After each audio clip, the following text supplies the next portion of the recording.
He is a candidate who used to have a lot of quirky comments while he was taking classes. मतलब हमारी classes hybrid mode में होती हैं. ये बड़े अनाप शनाप कमेंट लिख के भेजते थे लोगों को हंसाने के लिए और मेरी क्लास में ब्रेक्स लेने के लिए. बस ये इस वजह से मुझे बताओ कहाँ पे CFA की प्रिपरेशन में बहुत ज़्यादा गलतियाँ हुई तुमसे.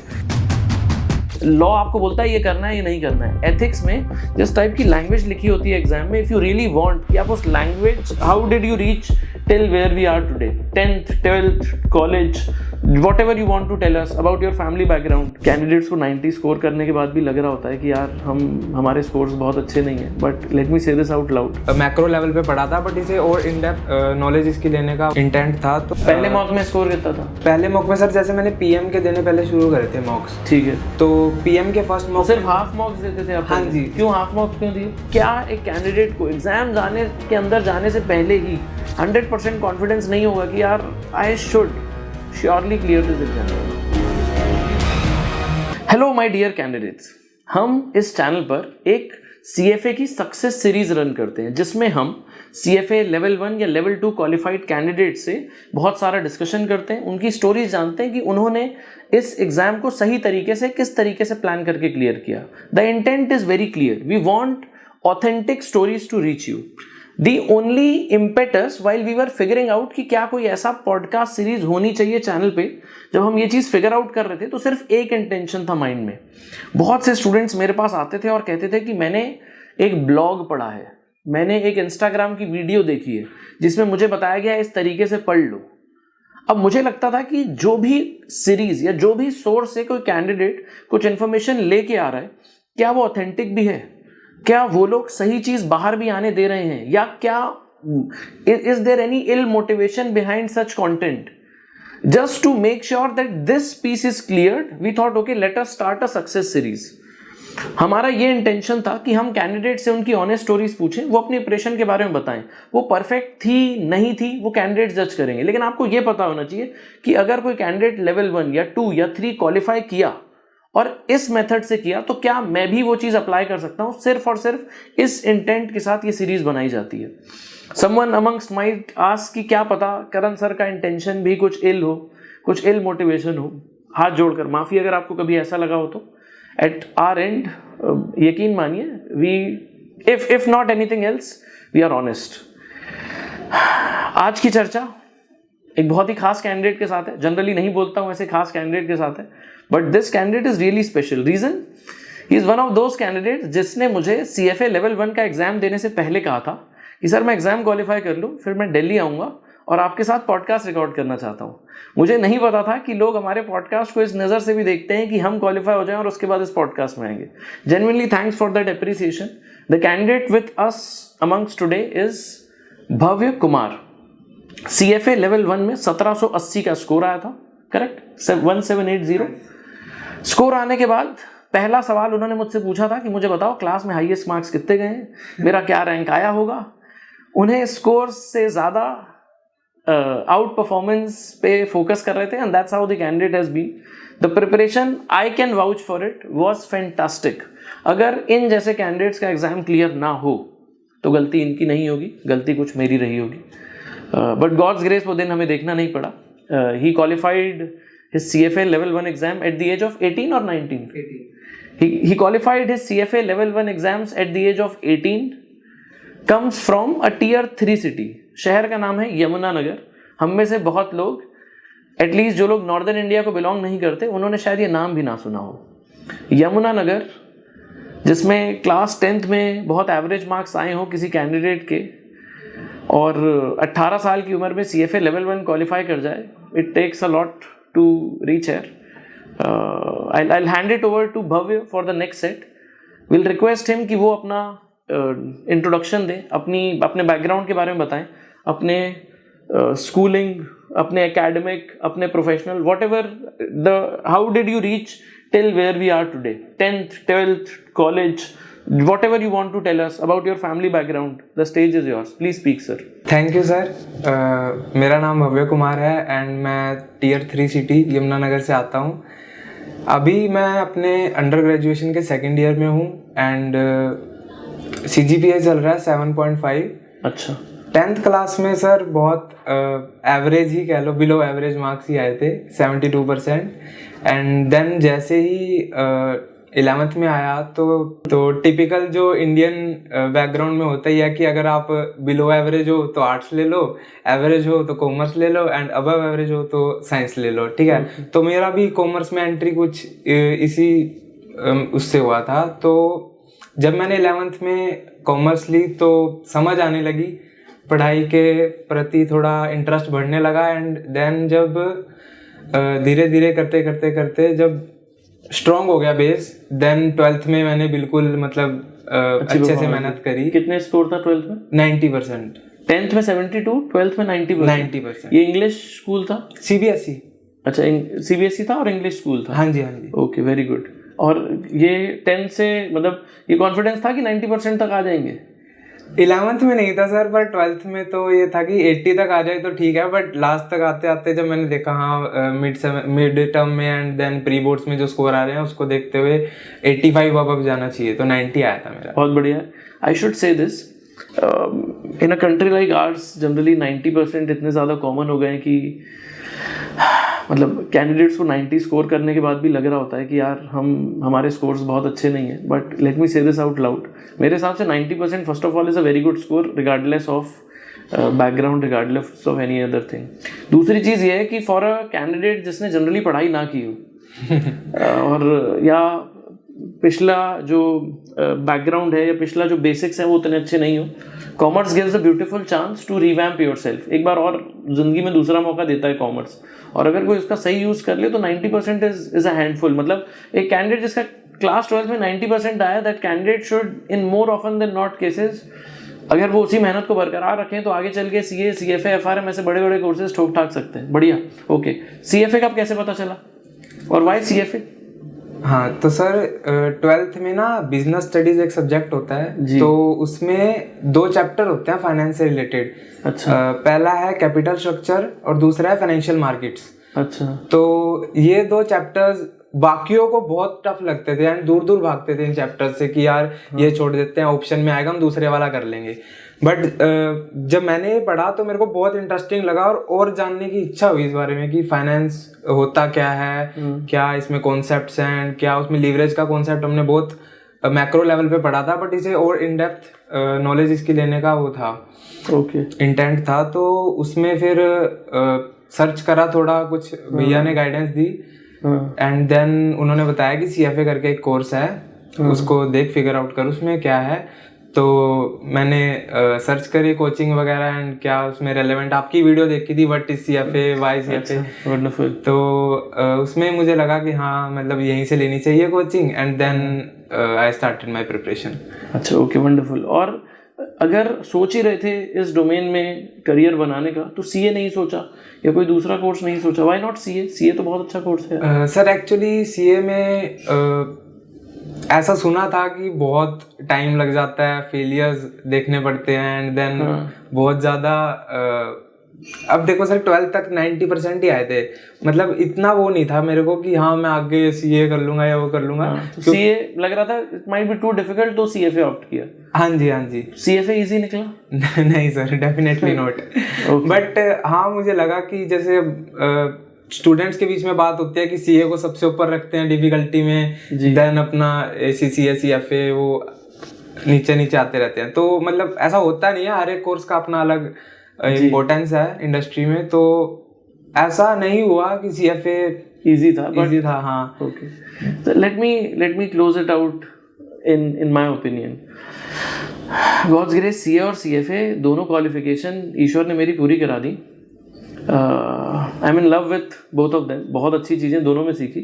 CA का थोड़ा अकाउंटिंग फोकस था, लेकिन आई एम प्रिटी श्योर कि अगर मैं रिगर की बात करूं तो CFA से ज़्यादा था। Credit where it's due, CA में रिगर ज़्यादा था। CFA में CA के बनस्बत in comparison to CA surely the rigour is less. तो आपकी जो थिंकिंग थी वो तो ठीक ही रही। चलो, और कैसा था एक्सपीरियंस? CFA लेवल 1 पढ़ के अंडरस्टैंडिंग आई या जो कॉलेज में सीख रहे हैं उससे कुछ एक्स्ट्रा सीखा?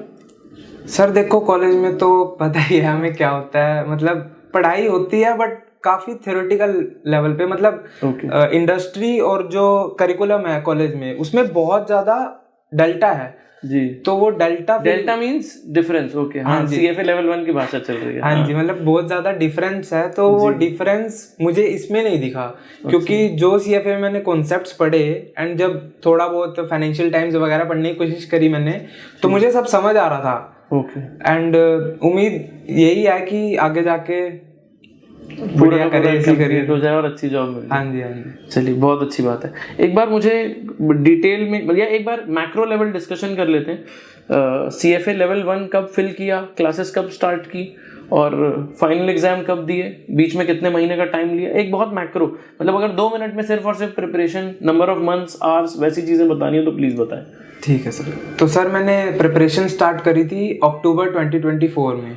अक्टूबर 2024, और एग्जाम दिया अगस्त 2025 में। 25 में। अक्टूबर, नवंबर, दिसंबर, मतलब 10 महीने लिए तुमने। 10 महीने लिए। 10 महीने लिए, ओके। और क्लासेस कब स्टार्ट की? क्लासेस सर ऐसा था ना कि क्लासेस मैंने उससे 2 महीने पहले ली हुई थी, बट मैं पढ़ नहीं पा रहा था, मुझे समझ नहीं आ रहा था। मैं 1-2 घंटा देख रहा था एंड देन टाल रहा था उसको। ओके। तो अक्टूबर से सीरियस पढ़ाई शुरू करी, रेगुलर क्लासेस में आना, अपना सिलेबस निपटाना, एंड देन वो रिगरस मैनर में अक्टूबर के बाद ही शुरू हुआ था। ओके। तो तुमने जब अपना फर्स्ट ईयर स्टार्ट किया, हाँ जी, अपने कॉलेज का, वो जुलाई अगस्त में किया होगा? हाँ जी, हाँ जी। तो ऑलमोस्ट सेम टाइम पे तुमने सीएफए की कोचिंग भी ज्वाइन कर ली थी? जी जी जी।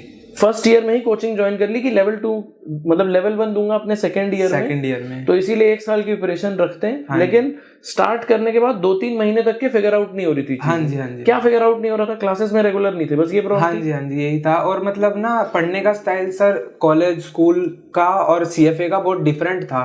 तो वो जो प्रोसेस है ना, उसको प्रोसेस करने में मुझे बहुत टाइम लग गया। Okay, fair enough. मेरे पास कैंडिडेट्स आते हैं, हमने वीडियोस भी बना रखी हैं जिसमें हमसे कैंडिडेट्स पूछते हैं कि आइडियली कितने महीने में अटेम्प्ट देना चाहिए लेवल 1 का। एंड मेरा एक आंसर होता है, अगर if you want a short answer from me, the sweet spot is 9 months. 6 months में भी होता है, 4-5 मंथ्स में भी कर सकते हो, 9 मंथ से ज़्यादा भी ले सकते हैं, बट मेरे ख्याल से 9 मंथ्स अप्रोप्रिएट है।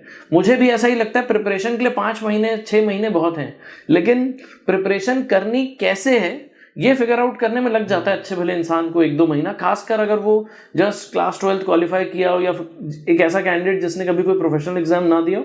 दे take their own sweet time to figure out how to study.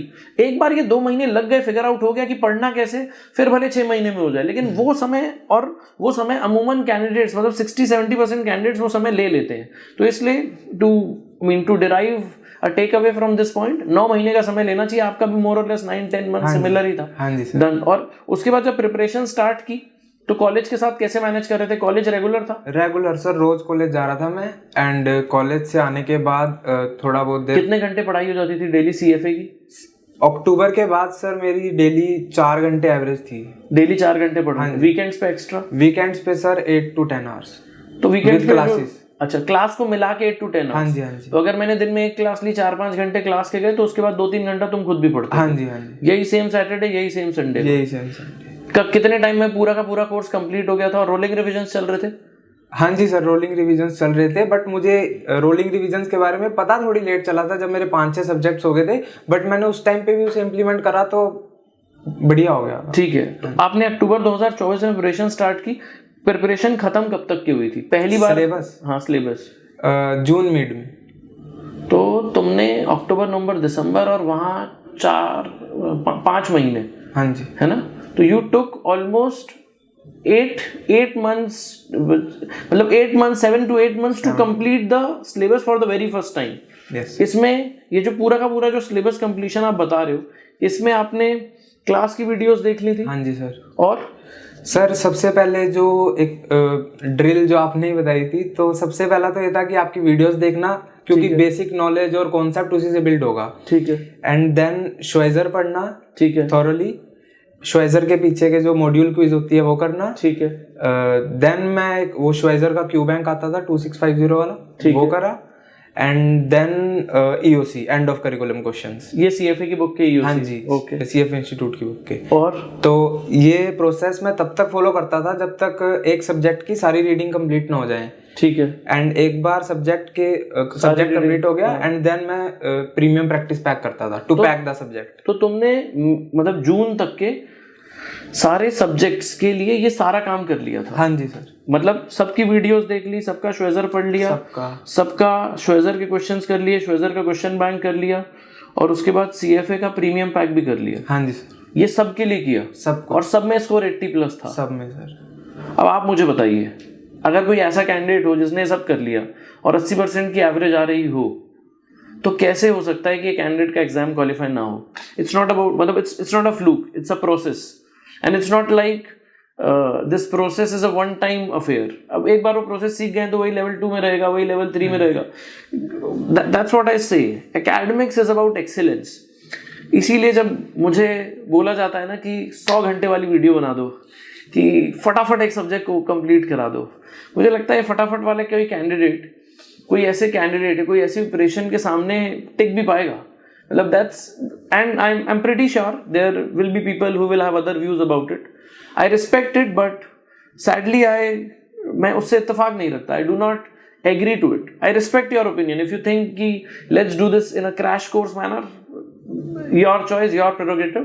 I don't agree with it, but I still respect you. ठीक है, आप जो सोच रहे होंगे शायद कुछ ऐसा हो जो मुझे नहीं पता होगा, और इस वजह से आपकी भी थिंकिंग शायद सही निकले। नो वरीज ऑन दैट जी। ये जून तक के कंप्लीट हो गया, और उसके बाद अगस्त में एग्जाम थे। लास्ट के 1.5-2 महीना कैसे सर? जुलाई, लास्ट में मेरे पास आधा महीना जून का पड़ा था, एंड जुलाई एंड 21 दिन थे, 20 दिन, मतलब 2 महीने बचे हुए थे। हाँ जी, ऑलमोस्ट 2 महीने पड़े हुए थे। एंड देन मैंने मॉक्स देना शुरू करा। पहले मॉक में स्कोर कितना था? पहले मॉक में सर, जैसे मैंने पीएम के देने पहले शुरू करे थे मॉक्स, ठीक है, तो पीएम के फर्स्ट मॉक सिर्फ हाफ मॉक्स देते थे आप? हाँ जी। क्यों हाफ मॉक्स क्यों दिए सर? क्योंकि पहले मैं इंडिविजुअली सेशंस पे पकड़ बना रहा था, लाइक पहले PM PM PM, then AM AM AM, and then 2 जो सीएफए के पोर्टल पे मॉक्स हैं जी, मतलब 5 पीएम 5 एएम देने के बाद जो 2 फुल मॉक हैं, वो मैंने अपने आप को एग्जाम रेडी रखने के लिए, मतलब करने के लिए रखे हुए थे।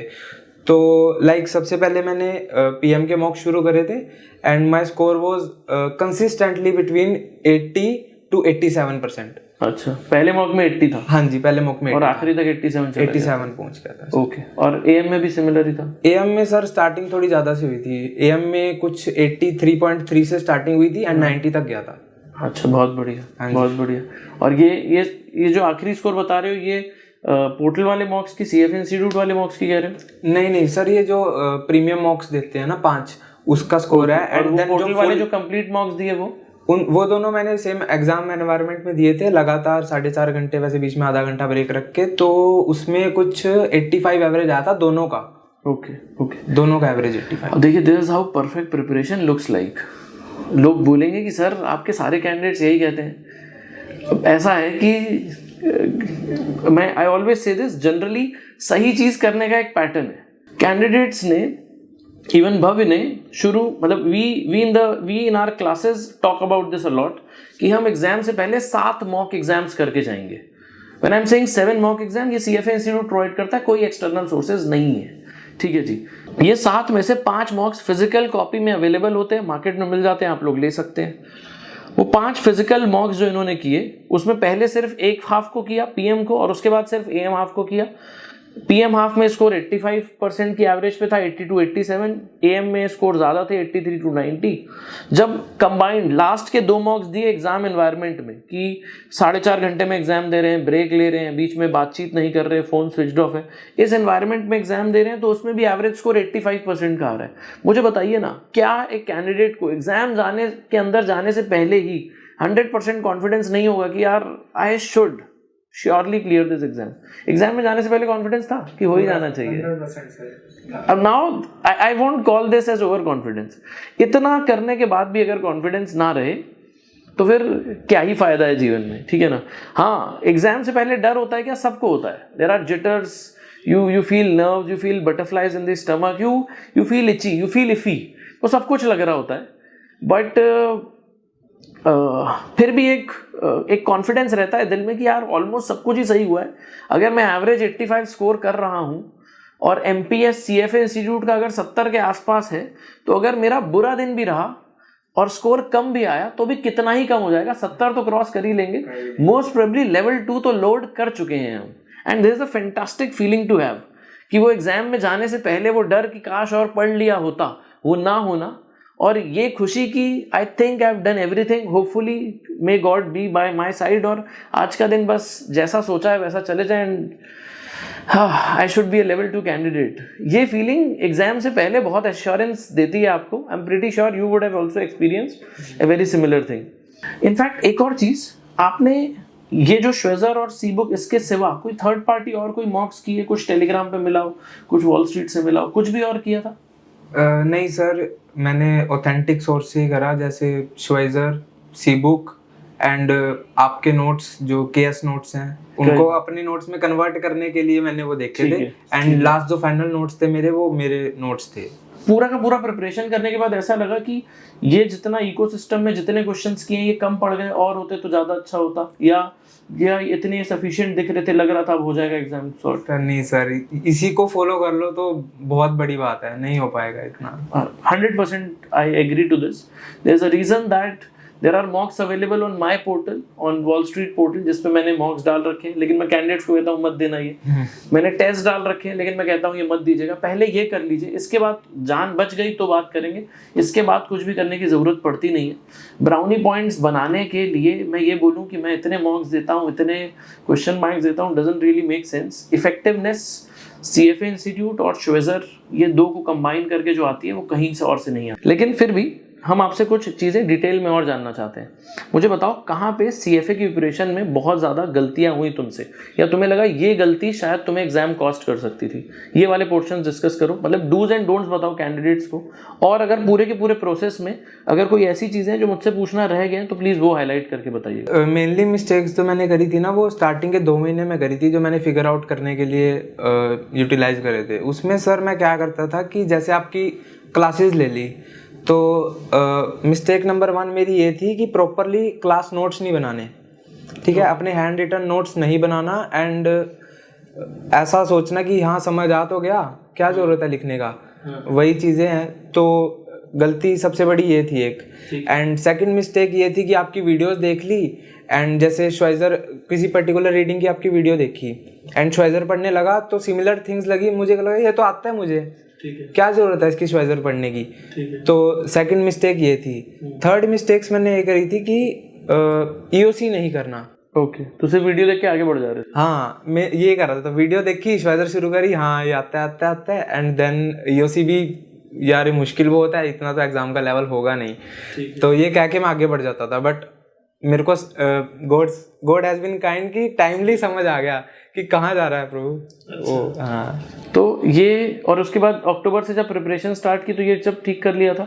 सारे सब्जेक्ट से खुद से नोट्स बनाए हैं? हाँ जी सर, सारे A to Z, सारी वीडियोस देखी हैं? हाँ जी सर। और सबके नोट्स अच्छे से खुद बनाए हैं? हाँ जी सर, मैंने ग्रुप में शेयर भी तो करा था, वो 30-35 कैंडिडेट्स थे जिनको जरूरत थी। And okay, correct, okay, I should say this. So just before the exams we make exam groups, मतलब हम एग्जाम से अमूमन 2-2.5 महीना पहले ग्रुप बना देते हैं जिसका नाम है एग्जाम ग्रुप। उस एग्जाम ग्रुप में मैं कोई रिविजनरी क्लासेस नहीं ले रहा होता हूँ, मैं कुछ क्रैश करके फटाफट से नहीं पढ़ा रहा होता हूँ। उस ग्रुप का सिर्फ एक इंटेंशन है, वी प्रोबेबली, अगर मैं ओवरऑल नंबर ऑफ सेशंस बोलूँगा तो हफ्ते में 1 या 10 दिन में 1 सेशन हो ही जाता होगा। हाँ जी सर। हफ्ते में 1 बार मुलाकात होती थी कैंडिडेट से, जिसमें सिर्फ और सिर्फ ये मेक श्योर किया जाता था कि कोई कैंडिडेट्स एग्जाम से जस्ट पहले कुछ गलतियां ना कर रहा हो, ये ना कर रहा हो कि ऊपर से कुछ देख लेता हूं, या बहुत सी बार होता है कैंडिडेट्स एंड में बहुत प्रेशर में होते हैं, सोचते हैं छोड़ देते हैं।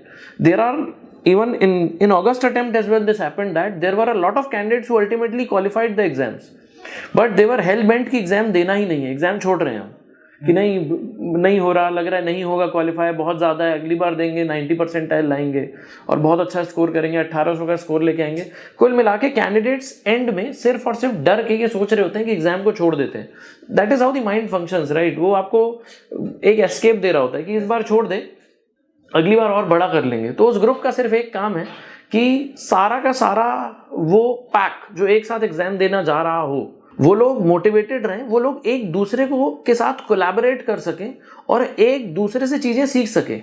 उस ग्रुप में हम लोग, मतलब I make this a thing in my group कि come over and log the number of hours you have studied in a day. ये वॉलंटरी है, मैं किसी को चेक नहीं कर रहा हूँ, बट जब 4-5 कैंडिडेट्स लिखते हैं कि आज मैंने 6 घंटा पढ़ा, 8 घंटा पढ़ा, 10 घंटा पढ़ा, जो लोग फुल टाइम CFA की प्रिपरेशन कर रहे हैं उन्होंने लिखा 10-12 घंटे पढ़े, और वहीं कोई कैंडिडेट है जो दिन में सिर्फ 2 घंटा पढ़ रहा है, he gets a self check, उसको लग रहा होता है कि ये 12 घंटे पढ़ रहे हैं, मैं 2 घंटे पढ़ रहा हूँ, गलत है, उसी पे जाके सबने अपने स्कोर्स लॉक करने। जैसे ही एक बंदा लिखता है मेरा 80% फर्स्ट मॉक में 80, दूसरे में 82, तीसरे में 83, जब दूसरे कैंडिडेट्स अपने स्कोर देखते हैं 65, 70, तो उनको लगता है नहीं यार ये अटेनेबल है, इसके आ रहे हैं, मेरे भी आने चाहिए। वो कॉम्पिटिटिव स्पिरिट डेवलप होती है, and it's nothing negative. In fact just like Bhavya mentioned, जब एंड में कैंडिडेट्स फंस रहे थे और चीजें कंप्लीट नहीं हुई थी, तो कैंडिडेट्स ने आपस में वहां पे अपने नोट शेयर करना चालू किए। पोर्टल पे मेरे नोट्स हैं, but then students have this tendency कि उनको हैंड रिटन अपने वाले नोट्स, जो मतलब स्टूडेंट नोट्स हो, वो अच्छे लगते हैं, तो वो डिस्कस हो गए या वो शेयर हो गए। एंड में ग्रुप में मुझे बहुत अच्छे से ध्यान है, एक और चीज की थी, जिन कैंडिडेट्स की सी बुक छूट रही थी उनके लिए हमने नंबर ऑफ जो इंपॉर्टेंट क्वेश्चंस हैं वो उसमें मार्क करवा दिए थे कि प्रीमियम पैक और ईओसी में जो भी डिफिकल्ट क्वेश्चंस हैं जिसमें नए कॉन्सेप्ट सीखने को मिल रहे थे, उसकी एक लिस्ट बना के दे दो। तो हाँ, एरर लॉग्स बता दो। तो मान लीजिए अगर ग्रुप में 20, 25, 30 लोग तो ऐसे थे ही जो बहुत अच्छी पढ़ाई कर रहे हैं, भव्य को बोल दिया कि तुम कॉन्ट्स की दे देना, मुस्कान को बोल दिया कि तुम एफएसए की दे देना, ऐसे करके सबने एक एक बना दिए। तो हमारे पास एक लिस्ट बन गई जिससे हमें ये पता चल गया कि यार अगर सी बुक छूट भी रही है, मतलब सीएफए की बुक छूट भी रही है, तो कम से कम इतना जरूर कर लिया जाए कि ये वाली लिस्ट पूरी की पूरी कर ली जाए, सो दैट एटलीस्ट कोई नया कॉन्सेप्ट ना छूटे। तो studying in groups help, but the group should be very focused. मतलब उस ग्रुप में ऐसे लोग नहीं होने चाहिए जो बोल रहे हो नहीं यार नहीं हो रहा है, या ग्रुप पे ही लिख रहे हो कि नहीं इट्स टू मच, नहीं हो रहा है, छोड़ देते हैं, ये नहीं होना चाहिए। ग्रुप में वही लोग होने चाहिए जो लोग हेल्प बेंट हो कि हमें तो आगे बढ़ना ही है। I as the group admin used to take care of the fact कि लोग चार्ज्ड अप रहे। तो उस ग्रुप का काम कुछ नहीं था, बस उनको लड़ाई के लिए रेडी रखना था, यही उस ग्रुप का काम है। कोई रिविजनरी क्लासेस अपनी क्लास में भी नहीं देते हम, यकीन मानिए। डन।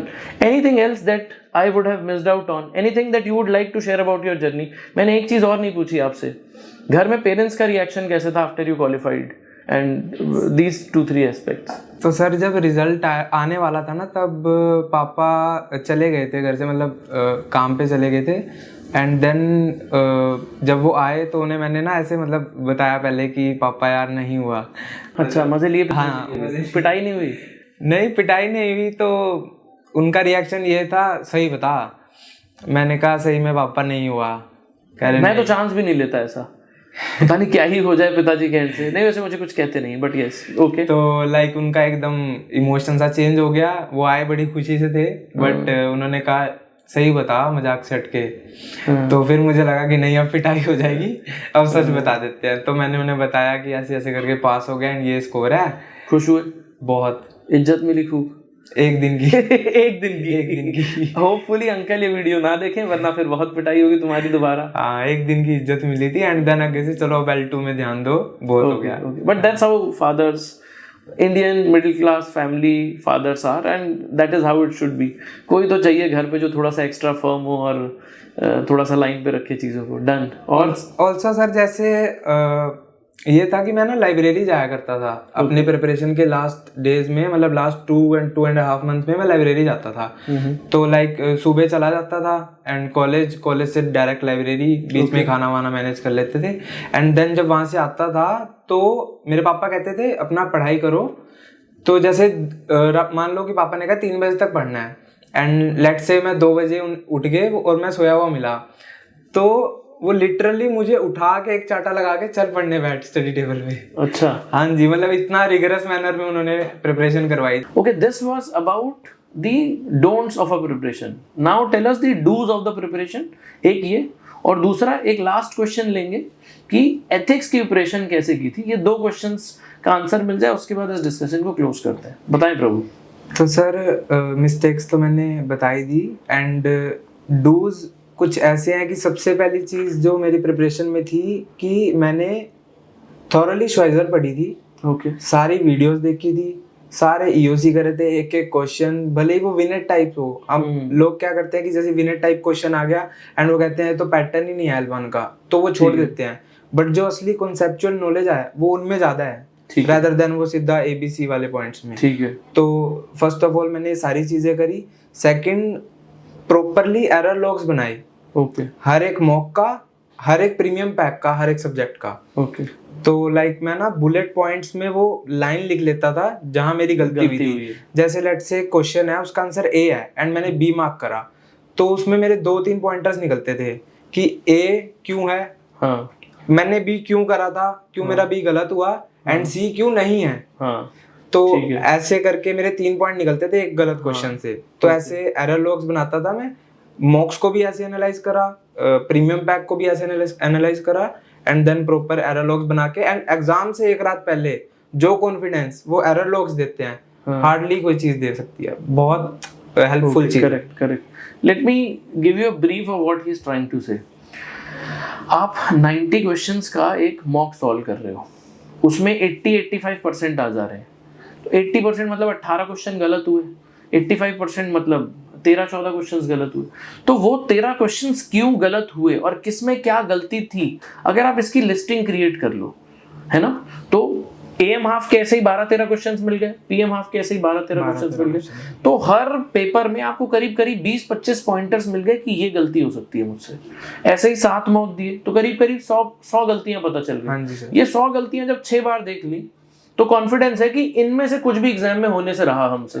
और मोर और लेस यही पूरा का पूरा पॉपुलेशन सेट है, इसके सिवा कुछ है नहीं। तो एग्जाम देने से पहले आपको ये चीज पता होती है कि हर वो चीज जो मेरे सामने आ सकती थी या मुझसे गलती हो सकती थी, मैंने उसे देख भी लिया और अब मैं वो दोबारा भी नहीं करूंगा। ये चीज आपका विनिंग फॉर्मूला है, which is a very very strong point. मतलब I can not emphasise more on it. इससे ज्यादा इंपॉर्टेंट कुछ भी नहीं है।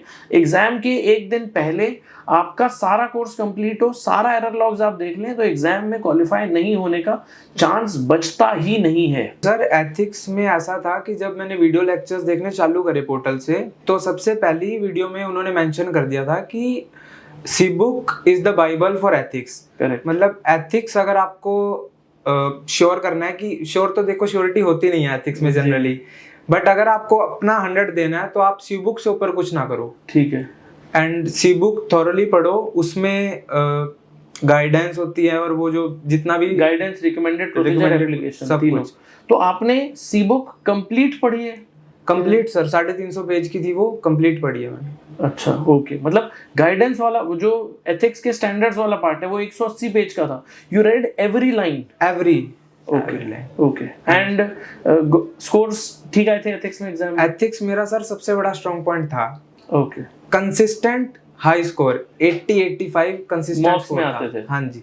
ओके। मॉक्स में और बैकग्राउंड तो नहीं होगा वैसे इंग्लिश का, कितनी बारी अमेरिकन इंग्लिश सीख सको? नहीं, वैसा बैकग्राउंड तो नहीं है? हिंदी भाषी यहाँ भी, you come from a vernacular place? हाँ जी। Correct. Now look, this is how perfect preparation looks like.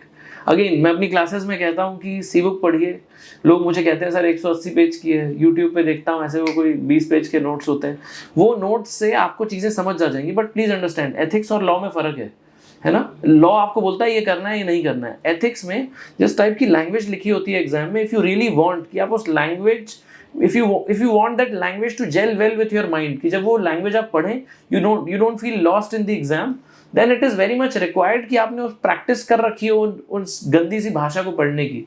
आप सोच के देखिए ना, एक हिंदी भाषी शहर से आने वाला एक Tier 3 सिटी का स्टूडेंट कह रहा है कि मैंने जितने मॉक्स दिए, ethics was my strongest point. I mean, this is the highlight of the whole discussion. Thanks a lot, yaar.